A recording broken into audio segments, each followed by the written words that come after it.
Hi guys, welcome back to my new blog. আগের দিন তোমাদেরকে দেখেছিলাম আমাদের গ্রামে পুজো শুরু হয়ে গেছে আর আমরা পুজোও দিতে এসেছিলাম। তো আজ সকাল সকাল আমি মায়ের সাথে চলে এসেছি প্রসাদ আনতে। প্রসাদ নিয়ে বাড়ি চলে এসেছি আর বানিয়ে ফেলেছি দুধ চা। অনেকদিন ধরে দুধ চা খাওয়ার ক্রেভিং হচ্ছিল। দুধ চায়ের সাথে চানাচুর মুড়ির কম্বিনেশনটা খুব দারুণ লাগে আমার। আর আজকে দুপুরের লাঞ্চের মেনু ছিল মাছ ভাজা, কুমড়ো, পটল, আলু দিয়ে একটা ভাত আর ডাল।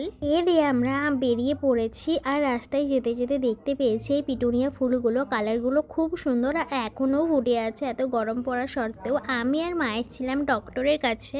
অ্যাকচুয়ালি মায়ের বাতের প্রবলেম আছে, তো তাই কন্টিনিউ মাকে ওষুধ করতে হয়। আর তমলুকে হচ্ছে তাঁত বস্ত্রশিল্প মেলা, যারা এখনও আসনি তো এসে দেখে যাবে। আমার তো খুব একটা কালেকশান ভালো লাগেনি, কিন্তু অনেক স্টল বসেছে আর অনেক কালেকশান আছে। তো ওখান থেকে বেরিয়ে আমি আর মা খেয়েছিলাম ফুচকা। বাড়ি আসার সময় খেয়েছিলাম আইসক্রিম আর মাকে এই ব্যাগটা কিনে দিয়েছি। কেমন লাগলো জানিও।